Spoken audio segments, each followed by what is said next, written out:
I am Dr. Mike Belligan. I'm here with Dr. Lloyd Rudy, one of the most famous cardiac surgeons. Dr. Rudy, thanks so much for being with us. You're welcome. You know, we don't get the opportunity to be in the operating room, or even most people don't get the opportunity to visit with a cardiac surgeon who has had experiences with people near death or some who have already been pronounced dead and come back. And so that's what we're going to talk about here, in particular one case, and may touch on another one. Dr. Rudy, why don't you tell us a little bit about that? We had a very unfortunate individual who on Christmas Day had, from an oral infection, infected his native valve. If your native valve has the slightest defect, whether you were born with it or you developed it later, it calcified a little and the valve leaflets don't move or whatever, the body recognizes that as something abnormal that it's got to take care of. Okay. So that's what happened to this man, and one of my junior partners was on call, and he had to do an emergency valve resection.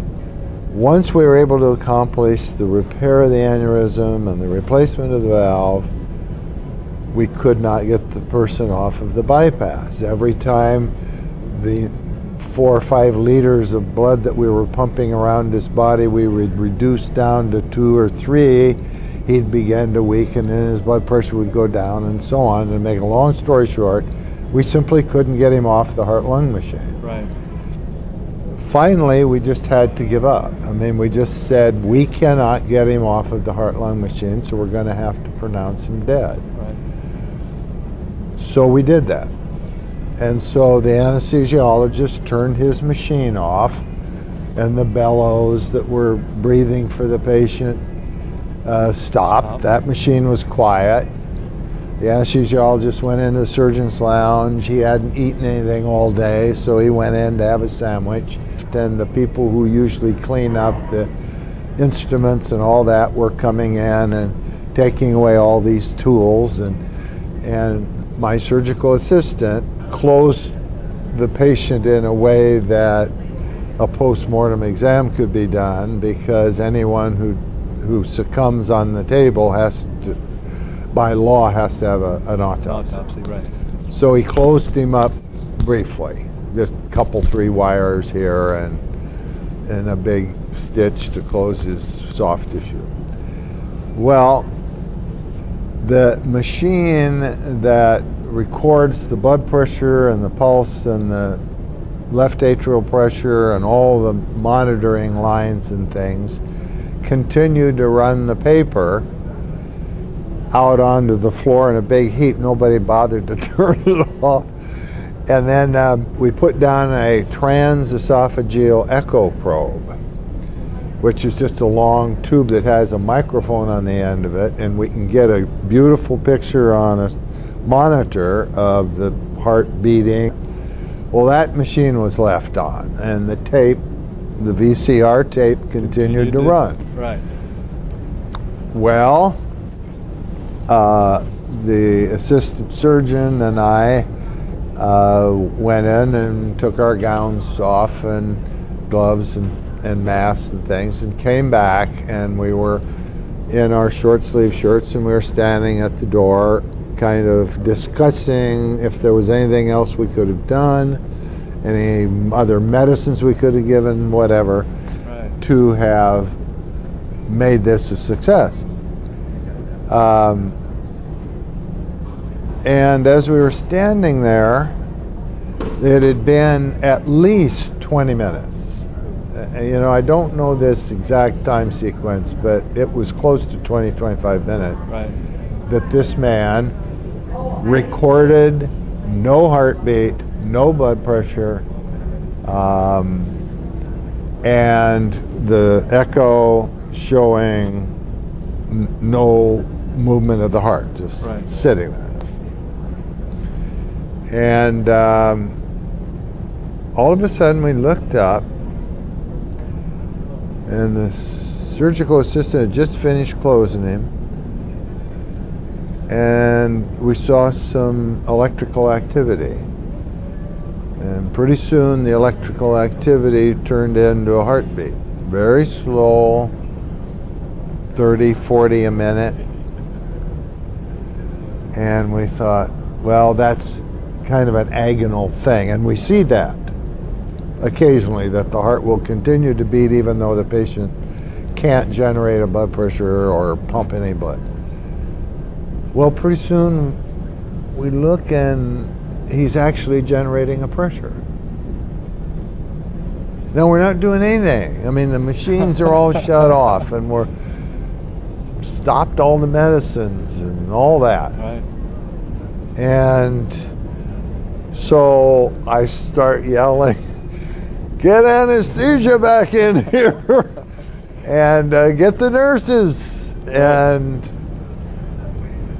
to make a very long story short, without putting him back on cardiopulmonary bypass, the heart and lung machine and stuff, we started giving him some medicines, and anesthesia started giving him oxygen, and pretty soon he had a blood pressure of 80, and pretty soon a blood pressure of 100, and his heart rate was now up to 100 a minute, you know. He recovered and had no neurologic deficit. And for the next 10 days, 2 weeks, all of us went in and were talking to him about what he experienced, if anything. And he talked about the bright light at the end of the tunnel, as I recall, and so on. But the thing that astounded me was that he described that operating room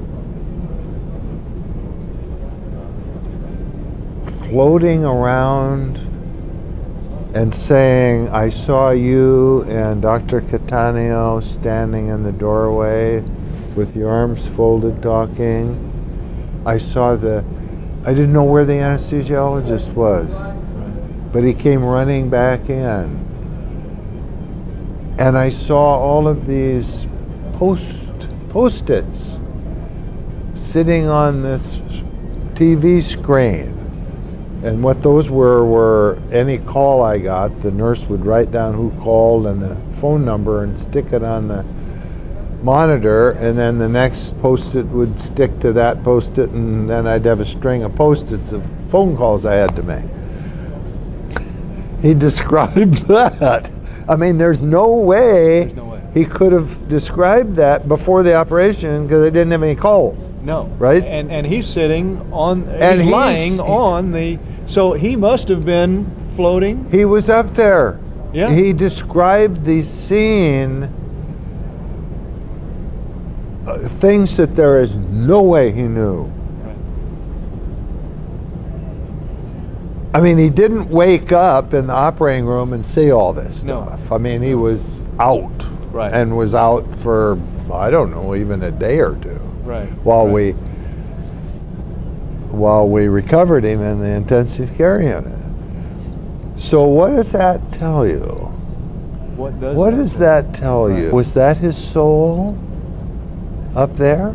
It's hard to know. But it certainly brings that possibility into play. It always makes me very emotional. There have been other instances, like one other I remember so vividly was a guy who was on anticoagulation, medicines that keep you from clotting. And I don't even remember the operation or whatever, but we had to do him right away. And you try and reverse that as much as possible, but it's impossible to completely do it. And we were in there and we'd finished the surgery and we just simply could not stop this person from bleeding. Right. I mean, we pulled out every gun in the armory to try and get this everything you can possibly do. Yeah, and we finally decided we're not going to be able to stop this bleeding. Right. And all of a sudden,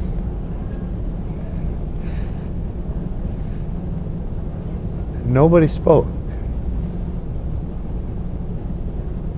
Because everybody in that room felt a presence. Right. And, I mean, the anesthesiologist and I talked about it afterwards. I mean, there was no question. There was a presence in that room. Right. And he stopped bleeding just like that. How do you explain that? What is your take on that, Dr. Rudy? Oh. There's something out there that, you know, people with faith believe is there. Some people call it God, some people call it other things, Buddha or Muhammad or whoever. It has convinced me there is something out there. Something out there. It is so good of you to share this with people who don't get the opportunity to be at those near-death or post-death experiences. I don't know. It just convinces you that the strings are being handled up here somewhere. I mean, you know. Absolutely. And it makes me very emotional. I can tell. Yeah, it does me as well. And I'm so pleased that you would share this with these people in this video who just don't get that opportunity. Is there any last things that you'd like to say? Well, just that I presented this case to 13 other cardiac surgeons throughout the country in a special meeting, and